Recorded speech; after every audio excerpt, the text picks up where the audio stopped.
우리 가슴에 손을 얹고 축복의 언어합니다. 나는 하나님의 사람입니다. 축복의 사람입니다. 나는 하나님의 사람입니다. 축복의 사람입니다. 아멘. 자신에게 늘 이렇게 긍정적으로 축복하시기 바랍니다. 우리의 삶에 은혜나 긍정이 넘치지 않을 때가 있습니다. 부정적이고 연약한 일들이 생길 때가 있습니다. 그래서 인생을 이야기할 때는 극단적인 표현을 쓴다면 전쟁과 같다라는 것이죠.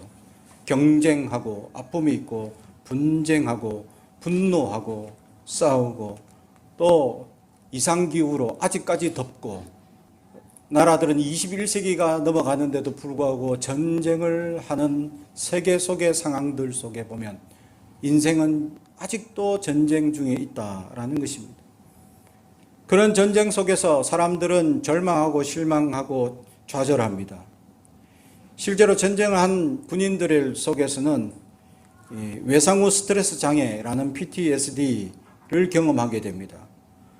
심각한 공포나 우울증, 환영이나 대인 기피, 해리 현상, 의식이 단절되는 이 해리 현상, 또 충동 조절 장애, 기억력 저하, 인지 장애 등을 경험하게 됩니다.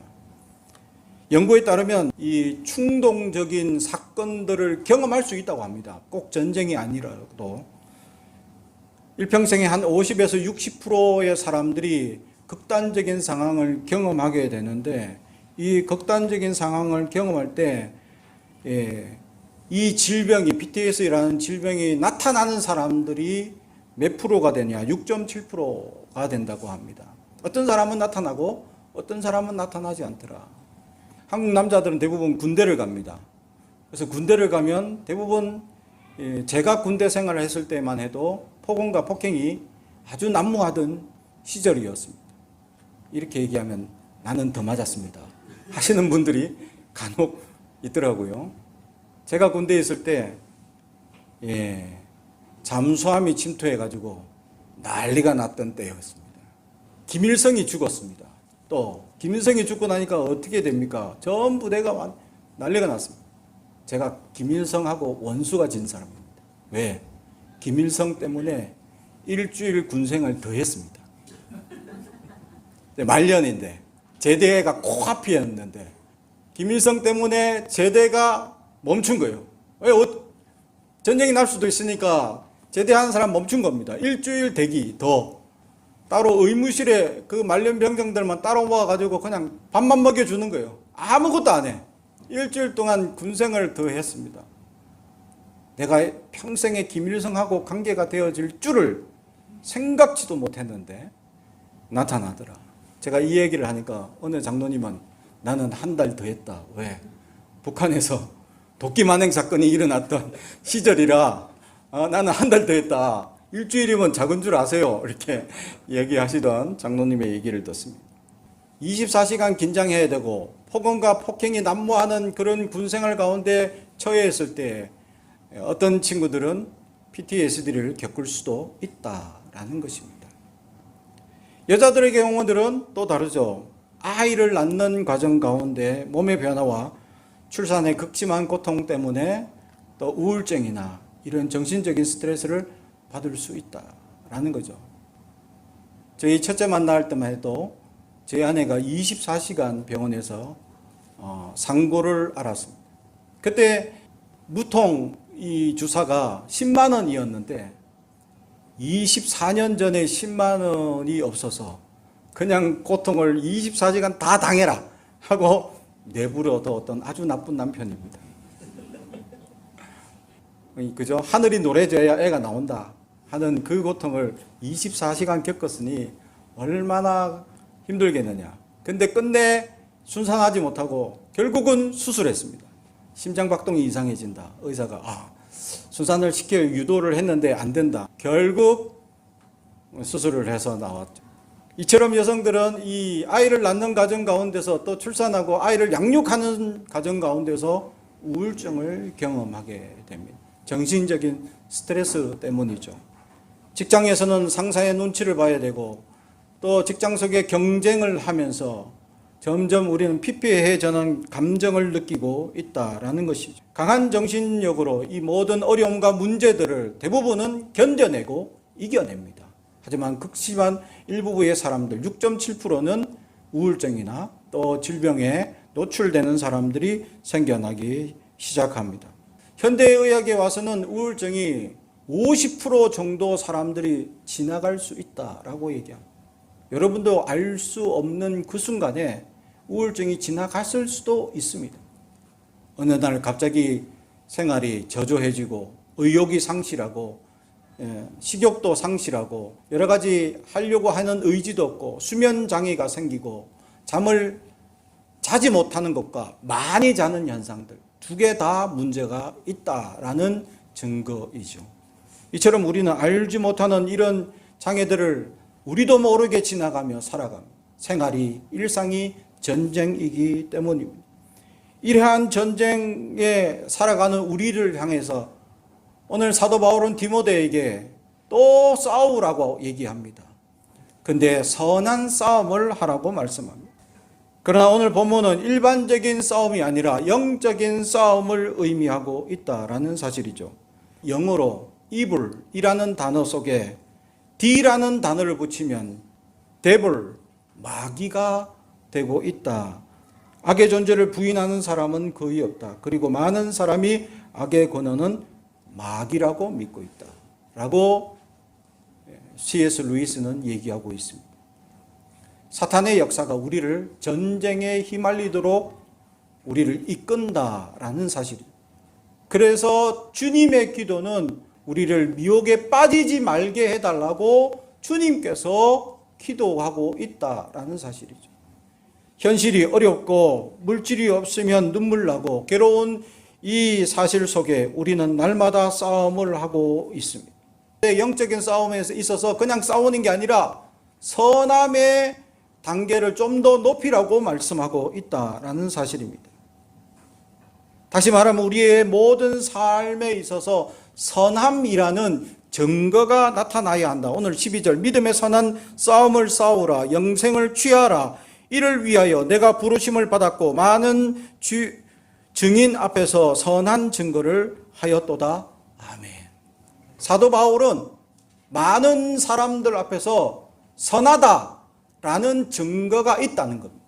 그러니까 너도 그런 증거가 있어야 한다. 다시 말하면 쉽게 말하면요. 사람들에게 당신은 참 착합니다. 라고 인정을 받아요. 자, 부부로 앉았으면 부인과 남편에게 당신은 참 착합니다. 옆 사람에게 당신은 참 선합니다. 라고 한번 칭찬해 보시기 바랍니다.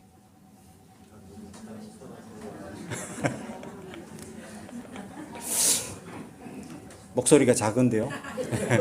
선하지 않은가요? 우리의 삶에 착하다. 그리스도인들은 착하다. 기본입니다. 그리스도인들이 착하지 않으면 세상은 망할 수밖에 없습니다. 어둠이 침투하고 어둠이 주관하고 어둠이 세상을 역사할 때에 착한 그리스도의 한 사람 때문에 세상이 하나님의 역사로 바뀌어진다라는 사실을 우리는 알아야 합니다. 믿음의 선한 사람, 착하다고 인정받는 증인들의 많은 증인의 고백이 있는 사람이 있어야 하는데 사실 그렇지 못하고 있다라는 사실이죠. 사람들 중에 이런 오류에 빠진 사람들이 가끔 보게 됩니다. 그 사람들은 자기가 항상 생각이나 말이 옳다는 겁니다. 그런데 그 사람을 돌아보면 옳은 말을 잘하고 참 맞는 말을 잘하는데 착하지 않다. 이게 문제입니다. 옳은 말하고 이 맞는 말을 하는 사람이 왜 착하지 않을까? TV에서 보면 김창옥 강사라는 분이 나와서 얘기할 때가 있습니다. 혹시 보셨나요? 네. 부인들 중에서 가장 살기 싫은 부인은 누굽니까? 라는 질문을 했는데 대부분의 남자들이 말을 기분 나쁘게 하는 부인이라. 맞는 말인데, 옳은 말인데 말을 기분 나쁘게 던지는 부인들 있죠. 남편들은 반응 없고 가만히 있을 때 부인들이 잔소리할 때 맞는 말 맞아요. 옳은 말 하는데 기분 나쁘게 하면 이거 힘들다는 거. 우리는 어떻습니까? 말을 아름답게 하는지 기분 나쁘게 하는지 우리의 생활 습관 가운데 부정적인 생각들이 침투하고 연약한 생각들이 우리를 주관하게 되면 내 언어 행동 속에 부정이 나타나게 됩니다. 맞는 말, 좋은 말 하는 것이, 옳은 말 하는 것이 중요한 게 아니라 기분 나쁘게 하는 게 문제가 되고 있다. 그래서 사람이 선한 사람이 되지 못하는 증거가 나타나죠.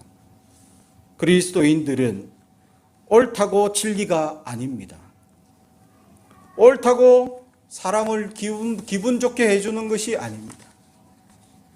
좋은 말, 선한 말로 사람을 축복하고 세워주는 말을 할 때에 은혜를 누리고 행복한 삶을 누릴 수 있다라는 사실이죠. 부정적인 말은 그 사람에게 내가 함으로 말미암아 그 사람을 상처 주는 것도 있지만 나를 피폐하게 하는 연약함도 동반합니다. 그래서 더 나를 피폐하게 만들고 더 나약한 존재로 만들어가고 있다라는 사실을 알아야 돼요. 좋은 말, 옳은 말을 하더라도 그 사람을 기분 좋게 할 수 있는 말로 바꿀 수 있는 지혜가 우리에게 있어야 한다. 다시 말해 우리의 말과 행동에 모든 것이 선해야 된다라는 사실입니다. 선하다는 기준을 가지고 우리는 묵상하며 살아야 한다라는 사실이죠. 전인격적으로 우리는 착함이 배어 있어야 합니다. 우리의 온 삶에 착함이 묻어나지 않는다면 우리는 진정한 그리스도인이라고 자부할 수 없습니다. 우리는 이 착함 속에 온몸을 몸부림치며 살 수 있어야 하는데 왜 기분 나쁜 말을 하게 되는지 이유도 있습니다. 분명히 부인들도 그죠?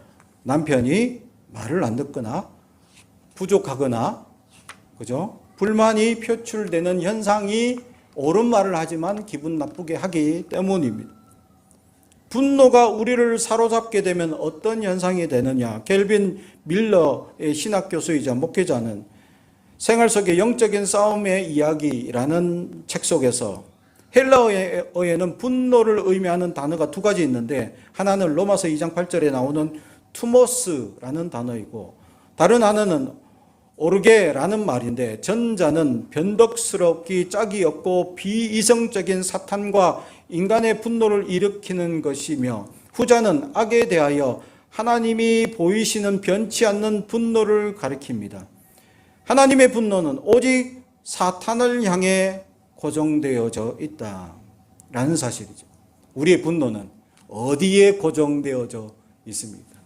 말 안 듣는 남편에게, 말 안 듣는 자식에게, 또 세상에 우리의 마음에 들지 않는 그런 정치, 경제, 문화 속에 내 분노가 향해 있습니까? 오직 분노는 사탄에게만 향할 수 있어야 합니다. 사람에게는 오직 선함만이 우리에게 있어야 할 줄로 믿습니다.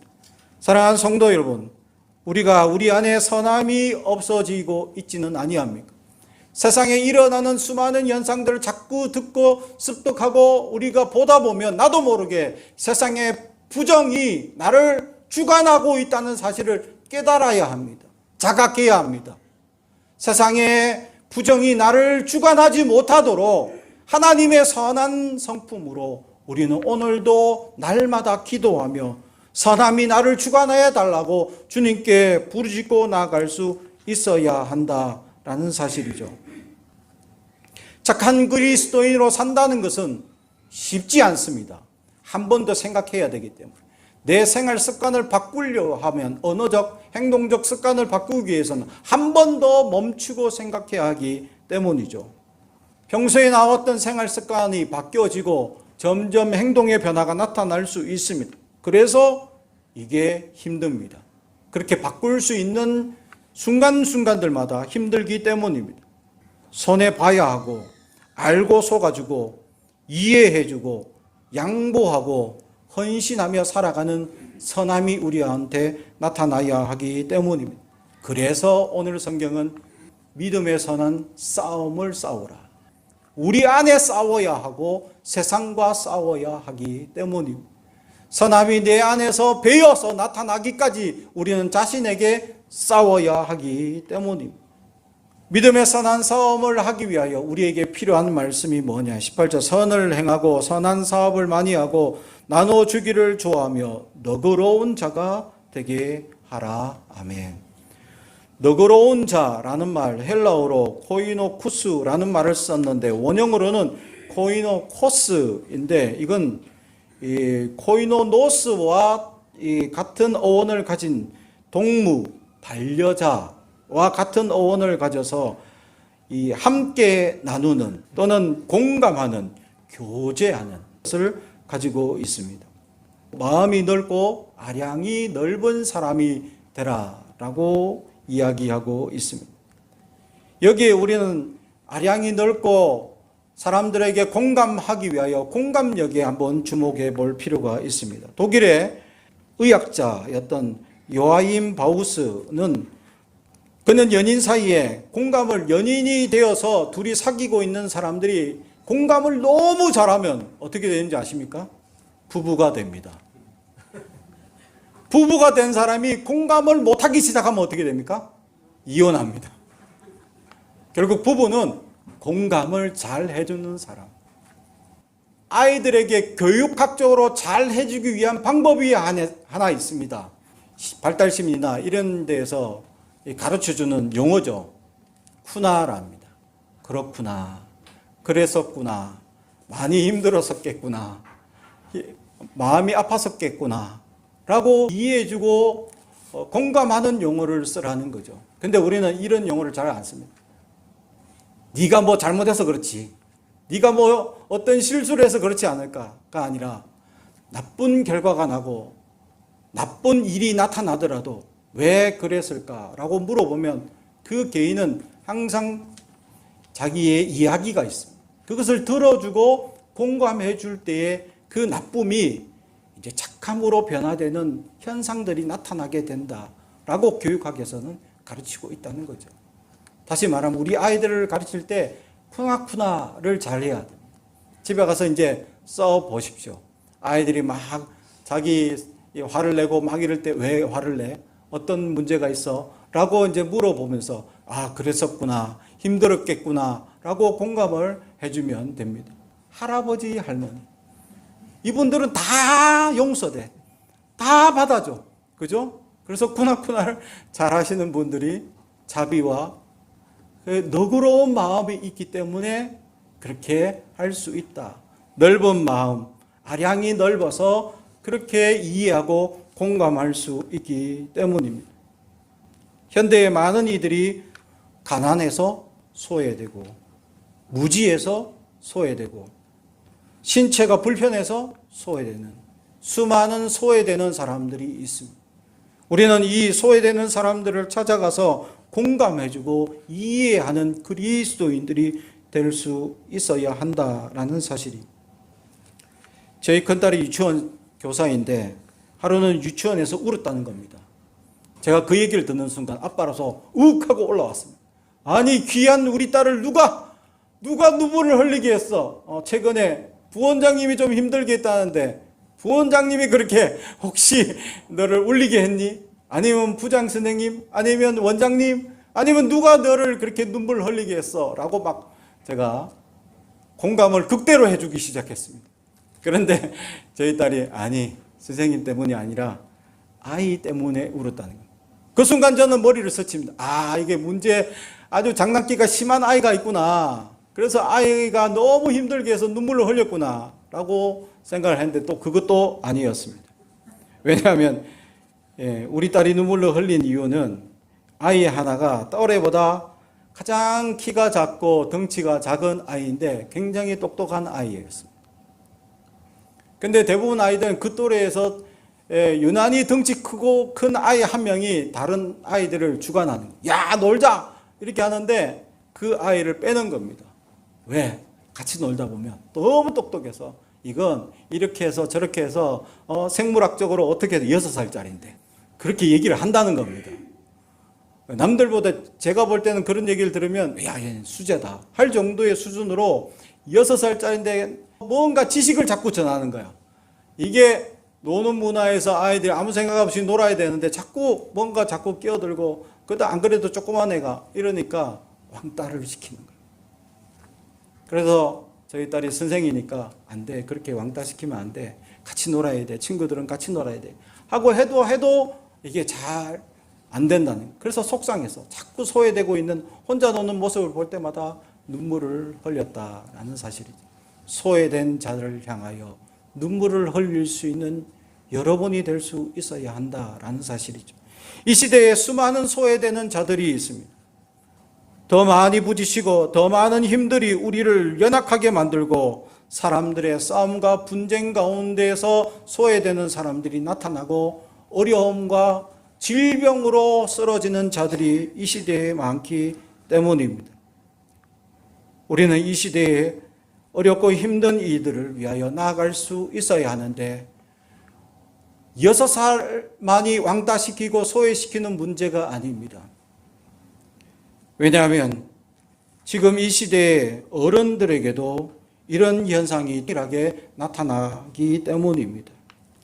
이런 현상이 나타나는 이유는 간단합니다. 어린아이들은 자아만 발달했기 때문입니다. 남을 배려하거나 생각하는 그 영역이 아직 발달하지 못했습니다. 그 아이들을 슈퍼에고라는 이 초자아가 발달할 수 있도록 지도를 해줘야 합니다. 다시 말하면 어른들 중에 자기만 독단적으로 소리 지르고 싸우고 분쟁하기 좋아하는 사람들은 슈퍼에고, 초자아가 배우지 못했다라는 사실입니다. 왜냐하면 이것은 배워야 하기 때문입니다. 이게 선천적으로 발달하지 못한 사람이 되면 이거는 심각합니다. 의학적으로 사이코패스 쪽으로 나가기 때문이죠. 그런데 다른 생활은 정상적으로 잘하고 있는데 이걸 잘 못하고 자기 주장만 내세운다면 그것은 배우지 못했기 때문일 수도 있거나 아니면 삶의 여러 가지 고달픈 일들로 말미암아 손해보면 안 되겠다라는 욕심이 사로잡혀 있기 때문이죠.